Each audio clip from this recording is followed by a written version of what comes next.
want you to show me how to get to know someone like you, someone like you.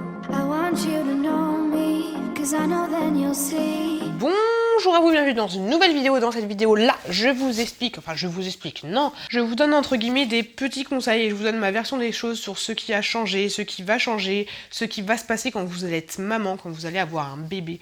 Ce sont des petites anecdotes, des petits trucs un petit peu bateaux, des choses que vous êtes peut-être pas censé savoir ou pas. J'espère que ces petits conseils, entre guillemets, vous aideront. Moi, il y a des choses que je ne savais pas forcément quand j'ai eu mes enfants, sachant que j'ai eu 2 enfants. Et donc, on commence cette petite vidéo tout de suite. Alors, première chose que oui, je savais forcément, mais voilà, c'était un peu compliqué. Faut savoir qu'un bébé, préparez-vous à ça, ça pleure, ça pleure, ça pleure. Alors moi, la première était vraiment adorable. Enfin, c'est pas une question, il est adorable, hein. Mon petit, il pleure beaucoup, il est quand même adorable.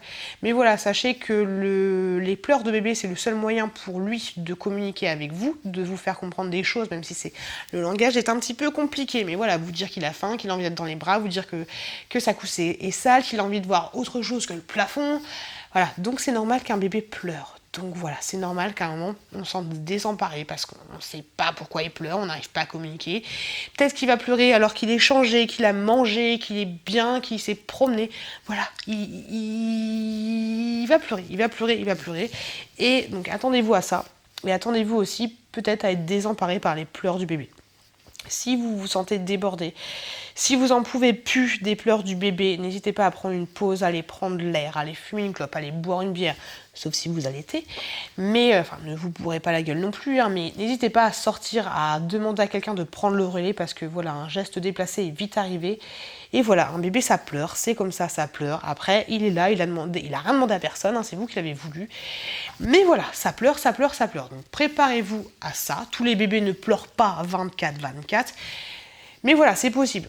Petit conseil que j'aurais à vous donner, au bout d'un moment, à peu près au bout d'un mois, vous allez reconnaître certaines pleurs. C'est un peu bizarre, mais vous allez reconnaître quand c'est des pleurs de je suis pas bien, je suis vraiment pas bien, des pleurs de j'ai faim ou juste des petites chouineries. Là, je sais pas si vous entendez mon bébé, mais il est en train de s'endormir. C'est pas des pleurs qu'il fait, c'est des petits bouts d'animaux comme je les appelle. Donc voilà, au bout d'un moment, vous allez reconnaître ces peurs, enfin ces pleurs.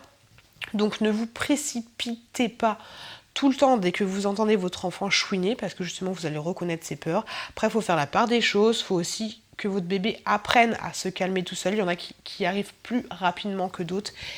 Mais voilà, au bout d'un moment, vous allez reconnaître ses peurs et vous allez vivre avec et vous allez les assimiler et vous allez pouvoir faire la part des choses et répondre à ses besoins, même si c'est pas toujours le cas. Quand vous allez devenir maman, quand vous allez avoir un bébé, et bien du coup les autres bébés ça va vachement plus vous toucher. Je m'explique, quand vous allez regarder, avant je regardais genre vidéo gag et tout avec des gamins, ça me faisait pas rire, ou les enfants qui chantent là, vous savez, à Future Star ou je sais pas quoi, ça m'attendrissait pas non plus. Mais voilà, maintenant, ces trucs-là, ça me touche. Je ne suis plus du tout objective. Quand je vois des autres enfants dehors, s'ils font certains trucs, je les trouve encore mignons. Si je vois un reportage à la télé avec des enfants, je les trouve mignons. Si je vois un drame avec les enfants, alors là, je suis pas bien. Voilà, forcément, le fait de devenir parent, ça va un petit peu chambouler les choses. Vous allez plus être objectif. Pareil, quand vous allez faire les magasins, que vous entendez un bébé pleurer, avant vous étiez là, mais casse les couilles ce gamin, c'est quoi cette mère qui arrive pas à s'occuper de son gamin? Après, en fait, vous allez avoir de l'empathie pour ces mamans qui ont du mal. Vous allez avoir de l'empathie pour les bébés. Peut-être pas tout le monde, hein. Moi, c'est comme ça que je vois les choses. Et du coup, il y a plein de choses qui vont changer. Quelques semaines ou peut-être quelques mois après que vous ayez accouché, vous allez perdre vos cheveux. Oui. Vos cheveux vont commencer à tomber. Vous savez, vous avez une belle crinière avec les cheveux super doux, super volumineux et tout. Mais non, ça ne va pas durer tout le temps, c'est fini. Vous allez avoir une petite perte de cheveux. Vous n'allez pas perdre vos cheveux par poignée, mais attendez-vous à perdre vos cheveux. Et attendez-vous à ce que vous ayez un teint un petit peu moins éclatant. Après, ça dépend de sage-femme, mais c'est en proportion différente. Ça dépend aussi si vous allaitez ou pas par rapport au début de quand ça va arriver. Mais voilà, attendez-vous à ça, attendez-vous à perdre un petit peu de cheveux. Quand vous allez avoir votre bébé, sachez que le regard des autres va changer. Par là, j'entends si vous vous promenez sous moi avec votre bébé, si vous le prenez à bras ou si vous le prenez en écharpe de portage, vous allez voir que les gens sont vachement plus souriants, vachement plus attentifs à vous. Et étrangement, ils sont encore plus attentifs à vous quand vous avez votre bébé dans les bras que quand vous étiez enceinte. C'est trop bizarre. Mais voilà, le regard des gens va changer. Ils vont avoir tendance à vouloir regarder votre bébé, peut-être à le toucher. D'ailleurs, je vous invite à aller voir cette vidéo-là où je vous parle des choses qui m'insupportent qu'on fasse à mon bébé. Mais voilà, sachez que le regard des gens va changer. Chacun va donner de son petit conseil. Chacun va dire « Oh, il a de beaux yeux. » On dit c'est une fille ou un garçon. Ce genre de choses. Et sachez que la phrase qui revient le plus souvent, c'est « Profitez, profitez, ça grandit vite. » Et au début, j'ai dit « Mais ils disent tout ça, ils disent tout ça, ils disent tout ça. » Mais en effet, ça grandit vite, donc profitez. Et je trouvais ce conseil tellement con, mais c'est la vérité.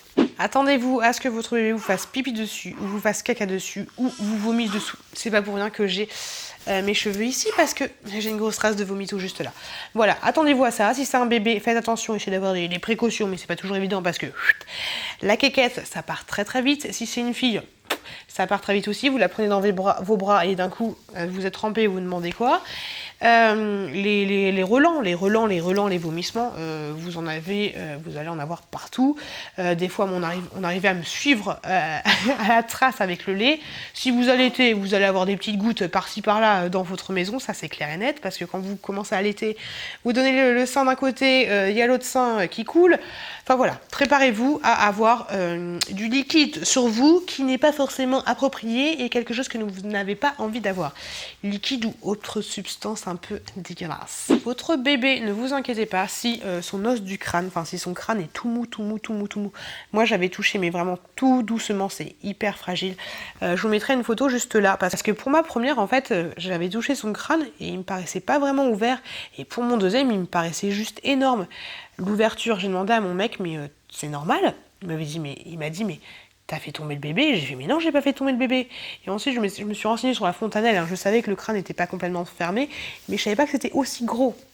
Donc voilà, donc vous inquiétez pas si le bébé a le crâne mou, n'y touchez surtout pas. Vous pouvez toucher mais vraiment tout doucement. Et voilà, pas d'inquiétude, c'est tout à fait normal, ça va se resserrer. En fait, le crâne il est mou pour qu'il puisse passer plus facilement.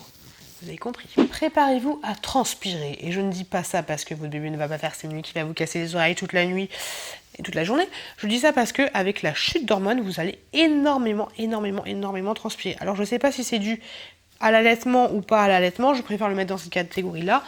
Mais moi qui ai accouché il y a 1 mois et demi, la nuit, je transpire, mais juste énormément. C'est un truc de malade. Et en plus, c'est une transpiration qui sent vraiment pas mauvais, mais j'en nage. C'est un truc de malade. Donc, un conseil que j'ai à vous donner, c'est prenez les protections qu'il faut, c'est-à-dire mettez vous savez les trucs quand on fait pipi dans son lit là, mettez ça sur votre matelas en plus de votre à l'aise, parce que entre vos seins qui vont fuir, la transpiration excessive et on sait jamais que vous mettez votre bébé un petit peu dans le lit et les régurgitations, voilà, vous allez flinguer votre matelas. Mais la transpiration et l'eau, c'est une horreur. Franchement, c'est une horreur. Et je suis pas la seule à avoir eu ce genre de transpiration, c'est pour ça que je vous le fais partager. Et tu peux mettre du déodorant, tout ce que tu veux, hein, parce que tu transpires de partout. Hein. C'est pas juste sous les bras. Encore à la limite, tu transpires moins sous les bras qu'autre part.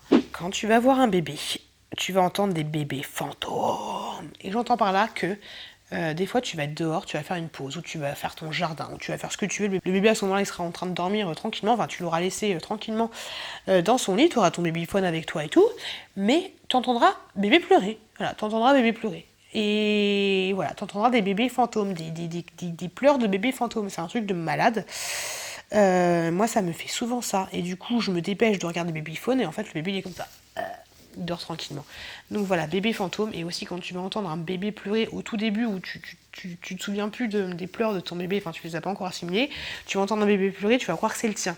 Après t'en fais pas, tu vas assimiler les pleurs de ton bébé et tu vas comprendre quand il y a un bébé qui pleure que c'est pas forcément le tien, mais après il se peut qu'il y ait des copies de ton bébé de pleurage et que du coup tu crois que c'est ton bébé alors que c'est pas ton bébé, mais du coup là t'es rassuré. Mais voilà, les bébés fantômes c'est juste horrible, ça fait flipper. Parce que toi, tu crois que t'as fait une pause, t'es bien, ton bébé il est tranquillement, tu fais une pause et t'entends pleurer, du coup tu te dépêches, mais en fait non, c'est pas ton bébé. Et voilà, cette vidéo elle est finie. Comme je vous dis, c'est vraiment 2-3 petits conseils. N'hésitez pas si vous avez des choses à partager. Je pense que chaque conseil peut être utile. N'hésitez pas à aller voir mon autre contenu si cette vidéo vous plaît. Sachez que là, je suis pas vraiment au taquet parce que je suis un petit peu fatiguée. Et ben oui, mon petit bébé ne fait pas encore ses nuits. En tout cas, je vous souhaite une très très bonne continuation, une très très bonne grossesse. Plein de bonnes choses. Je vous fais plein de gros bisous. Faites attention à vous, faites attention à vos proches. Et je vous dis à très très bientôt dans une prochaine vidéo. I want you to show me how to get to know someone like you, someone like you. I want you to know me, 'cause I know then you'll see we could be true, we can be true. I want you to see what I see in us.